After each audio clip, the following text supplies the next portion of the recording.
जय हिंद दोस्तों, स्वागत है आप लोगों को मृत्युंजय रिसर्च सेंटर में। आशा है कि आप लोग अच्छे होंगे। तो दोस्तों, जो एसएससी जीडी का टेस्ट सीरीज चल रहा था उसी का अगला वीडियो है। और सबसे पहले तो आप लोग कमेंट में जाकर जय हिंद लिख दीजिए, क्योंकि हम लोग देश की सेवा करने के लिए ही दोस्तों इतना मेहनत करके एसएससी जीडी का तैयारी कर रहे हैं। तो दोस्तों, कमेंट में जय हिंद तो लिखना ज़रूरी बनता है, तो जय हिंद जरूर लिख दीजिए।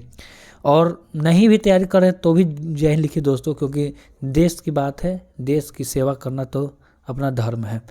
तो चलिए, अपना बिना समय को बर्बाद किए हुए प्रश्न की ओर बढ़ते हैं। तो पहला प्रश्न है कि 11 अक्टूबर 2000 को किस राज्य में वार्षिक उत्सव श्री मनोत्सवम का आयोजन किया गया है? तो इसका राइट आंसर ऑप्शन डी हो जाएगा। ऑप्शन बी हो जाएगा, आंध्र प्रदेश, ऑप्शन बी। ठीक है। अगला प्रश्न है दोस्तों कि red earth and pouring rain का उपन्यास का लेखक कौन है? तो इसका राइट आंसर हो जाएगा विक्रम चंद्र ने लिए लिखे थे। अगला प्रश्न है दोस्तों कि किस राज्य ने भारत का पहला Olympic values education programme OBEP launch किया है? तो इसका राइट आंसर हो जाएगा ओडिशा राज्य ने इसको लॉन्च किया है। अगला प्रश्न है दोस्तों कि किस देश ने चंद्रमा पर अपना पहला अंतरिक्ष यान दानुरी लॉन्च किया है? तो इसका राइट आंसर हो जाएगा ऑप्शन बी, दानुरी। दोस्तों, ये 4 प्रश्न करंट अफेयर्स थे। अब जीके का क्वेश्चन है। प्रश्न है कि अकबर ने दीन इलाही किस वर्ष में प्रारंभ किया था? तो दीन इलाही 1582 में ये शुरू किया था, दीन इलाही धर्म को। देखिए दोस्तों, इससे रिलेटेड अकबर से रिलेटेड क्वेश्चन आता है कि दास प्रथा का अंत कब किया? तो अकबर ने दास प्रथा का अंत 1562 में किया था। और 1562 में ही हरमदल को भी समाप्त किया था, हरमदल से मुक्त हुआ था, अपने आप को हरमदल से मुक्त हुआ था। और 1563 में, याद रखिएगा दोस्तों, 1563 में तीर्थ यात्रा पर कर को समाप्त किया था। यही बात करें 1564 का, तो 1564 में जजिया कर को समाप्त किया था अकबर ने। 1564 में जजिया कर को समाप्त किया था। दोस्तों, अगर इबादत खाना की स्थापना की बात किया जाए तो 1575 में अकबर ने इबादत खाना का स्थापना किया था। इलाही संवत की बात किया तो इलाही संवत भी चलाया था अकबर ने, 1883 में इलाही संवत को चलाया था। यही था दोस्तों। और बात किया जाए दीन इलाही धर्म को अपनाने वाला मात्र एक हिंदू कौन था? तो वो था बीरबल। आप पूछा था बीरबल का असली नाम क्या है? तो महेश दास था बीरबल का असली नाम। ठीक है। अगला प्रश्न है दोस्तों कि सिंधु घाटी सभ्यता का पतन नगर था। सिंधु घाटी सभ्यता का पतन नगर कौन था, ये बताना है। तो सिंधु घाटी सभ्यता का पतन नगर की बात किया जाए तो लोथल हो जाएगा, ऑप्शन सी यहाँ पर राइट आंसर उसका लोथल हो जाएगा। अगला देखिए दोस्तों, पूछा था लोथल का खोज किसने किया था? तो लोथल का खोज किया था रंगनाथ राव। याद रखिएगा, लोथल का खोज किसने किया था? रंगनाथ राव ने लोथल का खोज किया था। कभी कभी पूछा जाता है लोथल से क्या क्या मिला था। ठीक है। तो लोथल से मिला था युग में सावधान, फारस का मोहर यहाँ से भी मिला था, और अग्निकुंड भी यहीं से मिला था। ये भी आप लोग ध्यान रखिएगा। अगला प्रश्न की ओर बढ़ते हैं दोस्तों। अगला प्रश्न है कि इनमें से किस देश में मुद्रा रुपया नहीं है? तो भारत का मुद्रा रुपया है, पाकिस्तान का मुद्रा भी रुपया है, नेपाल का मुद्रा भी रुपया है, लेकिन भूटान का मुद्रा रुपया नहीं है। ये भी आप लोग याद रखिए। भूटान का मुद्रा क्या है? तो नगलुट्रम है। नग लिख देते हैं दोस्तों, नगलुट्रम है, याद रखिएगा। आप लोग लिख लीजिए इसको। पूछे यहाँ देखिए दोस्तों, ऑप्शन में यहाँ पर अगर मान लीजिए श्रीलंका है तो श्रीलंका पूछा जाता है कि श्रीलंका का पुराना नाम क्या है? तो श्रीलंका का पुराना नाम सिंहल है। श्रीलंका को पहले किस नाम से भी जाना जाता है? ताम्र मणि के नाम से भी जाना जाता है। ताम्रमणि के भी नाम से श्रीलंका को पहले जाना जाता था। और एक और प्रश्न पूछा जाता है दोस्तों यहाँ से कि भारत का प्राचीनतम मुद्रा किस नाम से जाना जाता था? ये बहुत ही लाजवाब प्रश्न है दोस्तों कि भारत का प्राचीनतम मुद्रा किस नाम से जाना जाता था? आहट सिक्के के नाम से। दोस्तों, अगर अच्छा लग रहा था इसे लाइक शेयर सब्सक्राइब जरूर कीजिए और अपने दोस्तों के पास भी जरूर शेयर कीजिए। अगला प्रश्न है कि प्राकृतिक में सबसे सशक्त बल क्या है, कौन है ये बताना है। तो नाभिकीय बल हो जाएगा दोस्तों, प्राकृतिक में सबसे सशक्त बल नाभिकीय बल हो जाएगा। गुरुत्वाकर्षण बल है दोस्तों, गुरुत्वाकर्षण बल अगर यहाँ पर जी का मान अगर वैल्यू पूछा जाता है कभी कभी दोस्तों, तो 9.8 मीटर प्रति सेकेंड स्क्वायर होता है, मीटर प्रति सेकेंड स्क्वायर होता है, ये भी आप लोग ध्यान दीजिएगा। पूछा जाता है कभी कभी कि जी का जो वैल्यू है, जी का जो वैल्यू है ये कहाँ पर महत्तम होता है, तो ये ध्रुव पर सबसे अधिक होता है और विषुवत रेखा पर सबसे कम होता है, ये भी आप लोग ध्यान रखिएगा। अगला प्रश्न है दोस्तों, प्रश्न नंबर 29 है कि जब किसी वस्तु को चंद्रमा पर ले जाया जाता है, जब किसी वस्तु को चंद्रमा पर ले जाया जाता है तो क्या परिवर्तन होता है ये बताना है। तो भार बदल जाता है, याद रखिएगा, भार इसका बदल जाएगा, ठीक है, परंतु द्रव्यमान नहीं बदलता है। और ये भी याद रखिएगा, द्रव्यमान कहीं भी किसी को उठा कर लेके जाइए उतना ही रहता है, ठीक है। तो भार बदल जाएगा, ऑप्शन यहाँ पर बी है, भार बदल जाएगा, लेकिन द्रव्यमान हमेशा समान रहता है, चाहे वो चंद्रमा पर है या मंगल पर है, द्रव्यमान हमेशा समान रहता है, ये भी आप लोग याद रखिएगा। अगला प्रश्न है कि एस्पिरिन का रासायनिक नाम क्या है, एस्पिरिन का रासायनिक नाम क्या है ये बताना है।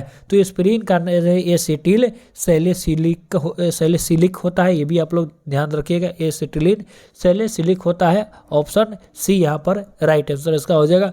पूछा जाता है दोस्तों कि एस्पिरिन जो है, एस्पिरिन वो एस्पिरिन का यूज कहाँ होता है, तो दर्द जो निवारक दवा है उसमें एस्पिरिन का यूज होता है, ये भी आप लोग याद रखिएगा।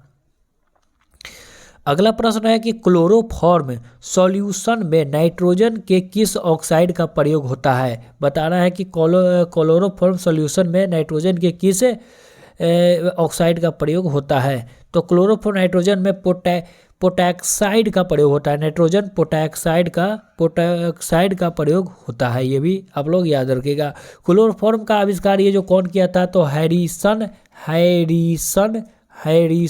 और कौन किया था, हैरिस, और एक और था, देखिए एक और का नाम नहीं याद आ रहा है, लेकिन शायद सिम्पसन हो जाएगा, हैरिसन और सिम्पसन ने क्लोरोफॉर्म का आविष्कार किया था, ये भी है। बैक्टीरिया का खोज किसने किया था, ऐसे कुछ चलता फुलता कोई पूछ देगा तो क्या बनेगा, बैक्टीरिया का खोज लीवेनहॉक ने किया था। क्लोरोफॉर्म का प्रयोग कहाँ किया था ये पूछा जाए तो क्या बताइएगा, क्लोरोफॉर्म का प्रयोग शल्य चिकित्सा में किया जाता है, क्लोरोफॉर्म का प्रयोग शल्य चिकित्सा में किया जाता है, ठीक है। अगला प्रश्न है दोस्तों, 1975 में स्वर्ण पदक विजेता विश्व कप हॉकी कि भारतीय टीम के कप्तान कौन थे ये बताना है। तो इसका राइट आंसर हो जाएगा कि अजीत पाल हो जाएगा, अजीत पाल सिंह 1975 में ये थे, क्या बोलते हैं, हॉकी के कप्तान थे।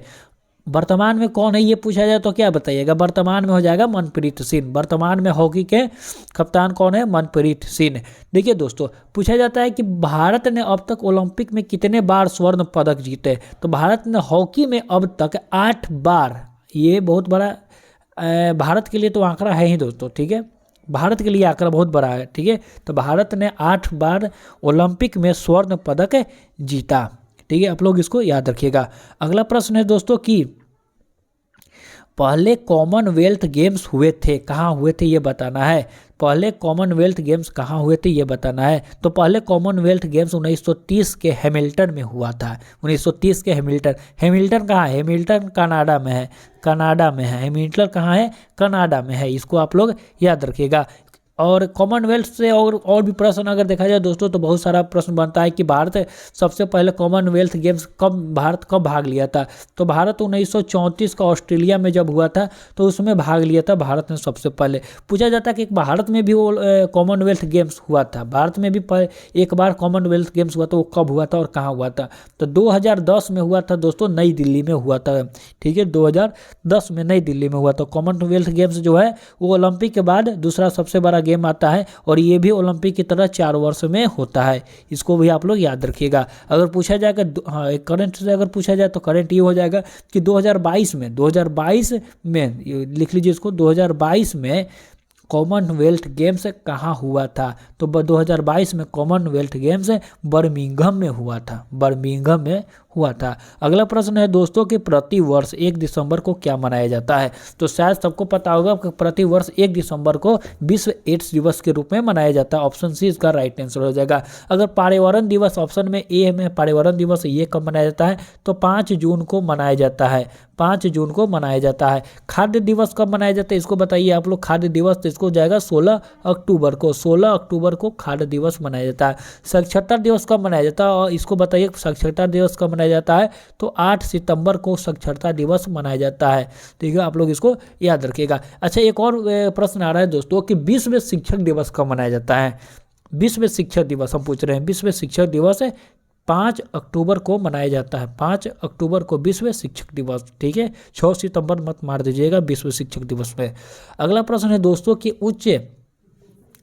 उच्चतम न्यायालय के न्यायाधीशों को सेवानिवृत्ति की आयु क्या है। तो इसको सेवानिवृत्ति की आयु की बात किया जाए तो 65 वर्ष हो जाएगा। अच्छा, पूछा जाता है कि उच्चतम न्यायालय के जो हैं वो न्यायाधीशों की न्यूनतम आयु क्या होना चाहिए, ये आपको बताइए। तो न्यूनतम आयु नहीं है दोस्तों, न्यूनतम आयु कोई फिक्स नहीं है, लेकिन निवृत्ति है 65 वर्ष, याद रखिएगा। अभी वर्तमान में उच्च न्यायालय में कितने न्यायाधीश है ये पूछा जाए तो कितना बताइएगा, कुल अभी 34 है। कुल अभी 34 है, इसको याद रखिएगा। और उच्चतम न्यायालय का अनुच्छेद की बात किया जाए तो अनुच्छेद 124 में है। अनुच्छेद 124 में है। यही अनुच्छेद अगर 137 के बात किया जाए, अनुच्छेद अगर 137 के बात किया जाए तो आप लोग बताइए कि क्या है। अनुच्छेद 137 में न्यायिक पूर्वावलोकन की शक्ति है सुप्रीम कोर्ट को देती है। न्यायिक पूर्वावलोकन की शक्ति देती है सुप्रीम कोर्ट की। अनुच्छेद 143 में क्या है, इसको आप बताइए कि 143 में क्या है। तो अनुच्छेद 143 के अंतर्गत राष्ट्रपति को उच्च न्यायालय से परामर्श लेने की शक्ति है। अब भले न दे नहीं दे उसका मन है, लेकिन लेने की शक्ति है 143 के।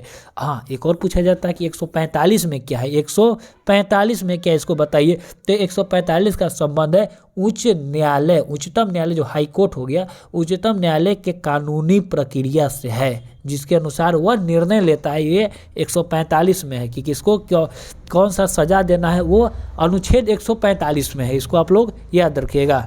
ठीक है, अगला प्रश्न है दोस्तों कि भारत का संविधान कब लागू हुआ था। भारत का संविधान कब लागू हुआ था ये बताना है। तो भारत का संविधान कब लागू हुआ, तो उससे पहले चलिए कि भारत का संविधान सभा का अंतिम बैठक कब हुआ था। तो संविधान सभा का अंतिम बैठक की बात किया जाए तो 24 जनवरी 1950 को हुआ था अंतिम बैठक, जिसमें सबको सिग्नेचर कर दिए थे इस 24 जनवरी 1950 को ही। और उसके बाद 26 जनवरी 1950 को पूरा देश में लागू हो गया था। इसको आप लोग याद रखिएगा। खैर, 26 जनवरी 1950 को तो लागू हुआ था, लेकिन पूछा जाए कि संविधान बनकर रेडी कब हो गया था।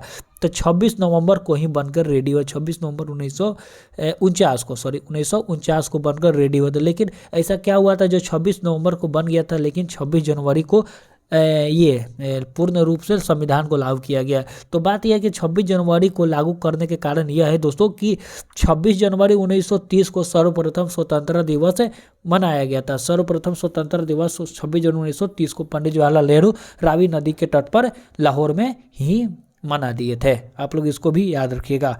अगला प्रश्न है कि श्वेत क्रांति का संबंध किससे है। श्वेत क्रांति का संबंध दुग्ध से है। भारत में श्वेत क्रांति का जनक पूछा जा सकता है। तो भारत में श्वेत क्रांति का जनक वर्गीज कुरियन है। वर्गीज कुरियन। और श्वेत क्रांति भारत में कब आया था, तो 1970 में। इसको भी आप लोग याद रख सकते हैं। अगला प्रश्न है कि श्वेत क्रांति के कारण भारत में सबसे बड़ा यह भारत विश्व का सबसे बड़ा दुग्ध उत्पादक देश भी है। ये भी आप लोग याद रखिए। हरित क्रांति का संबंध किससे, तो अनाज से संबंध है। और मत्स्य उत्पादन से कौन सा क्रांति आता है, यानी कि नीली क्रांति का संबंध मत्स्य उत्पादन से है। अगला प्रश्न है दोस्तों कि सर्वाइवल ऑफ द फिटेस्ट का कथन किसके है। तो हर्बर्ट स्पेंसर का है। हर्बर्ट स्पेंसर का सर्वाइवल ऑफ द फिटेस्ट का कथन है। और लैमार्क, यहाँ पर देखो ऑप्शन में यहाँ पर डी में देखा गया लैमार्क। तो लैमार्क क्या है, तो उपार्जित लक्षणों का जनक लैमार्क को कहा जाता है। उपार्जित लक्षणों का जनक लैमार्क को कहा जाता है। अगला प्रश्न है दोस्तों कि निम्नलिखित में से कौन सा देश तांबा उत्पादन में अग्रणी है, उत्पादक देश है, तांबा उत्पादन मुख्य देश है, ये बताना है। तो इसका राइट आंसर हो जाएगा चिली हो जाएगा दोस्तों, चिली। पूछा जाता भारत में तांबा का उत्पादन कहाँ है, तो खेतरी राजस्थान के है, राजस्थान की खेतरी जो है वह तांबा उत्पादक देश है। खेतरी कहाँ है ये भी पूछा जाता है राजस्थान में, तो झुंझुनू जिले में है, झुंझुनू जिला में। कोयला उत्पादन में सबसे आगे बात किया जाए तो चीन हो जाएगा, ठीक है। लोहा उत्पादन में भी चीन हो जाएगा, ठीक है। मैक्सिको सबसे आगे कौन सी में है, मैक्सिको तो चांदी उत्पादन में हो जाएगा। इसको ये सब बहुत सारे आप लोग है, इसमें आप लोग याद रखिए, ये सब आगे किया गया पूछा जा सकता है। अगला प्रश्न है दोस्तों कि किसी फर्म का सुलाभ क्या है, किसी फर्म के सुलाभ क्या है ये बताना है। तो बताना है दोस्तों किसी फर्म का सुलाभ क्या है, तो उत्पादन लागत में बचत है, उत्पादन लागत में बचत हो जाएगा। देखिए दोस्तों किसी फर्म की उत्पादक लागत जितनी कम होगी, ध्यान से सुनिए दोस्तों, किसी फर्म की उत्पादन लागत जितनी कम होगी और गुणवत्ता जितनी अच्छी होगी, वह फर्म उतना ही अधिक स्थिरता के साथ तेजी से विकास कर सकता है। इसको आप लोग ध्यान रखिएगा। अब यहाँ पर देखिए दोस्तों कि उत्पादन लागत बढ़ने की दशा में लाभ घट जाता है। अगर उत्पादन लागत बढ़ाइएगा, ठीक है, तो लाभ क्या होगा, उस दशा में घट जाता है। और यही पूछा जाता है कि यदि वस्तु की कीमत अधिक रख दी जाए, तो बाजार की प्रतिस्पर्धा में पिछड़ जाएगी, अर्थात उस वस्तु की बिक्री क्या होगा, कम हो जाएगा। तो दोस्तों यही था आज का 20 प्रश्न का प्रैक्टिस सेट। आपको कैसा लगा, आप लोग कमेंट में इसका रिव्यू जरूर दीजिए, और अच्छा लगा तो लाइक शेयर सब्सक्राइब को बढ़ाने में जरूर मदद कीजिए दोस्तों। और चैनल पर नए हैं तो सब्सक्राइब जरूर के लिए बेल आइकन को भी जरूर दबा लीजिए, क्योंकि मेरा थोड़ा सा 1-2 घंटे आगे पीछे करके प्रतिदिन वीडियो अपलोड होता है, तो उसका नोटिफिकेशन आपके पास मिल जाए। कमेंट में सबसे पहले तो जय हिंद जरूर लिखिए, कुछ लिखिए या ना लिखिए, जय हिंद जरूर लिखिए। और चलिए अब मिलते हैं अगले वीडियो में, तब तक के लिए जय हिंद जय भारत।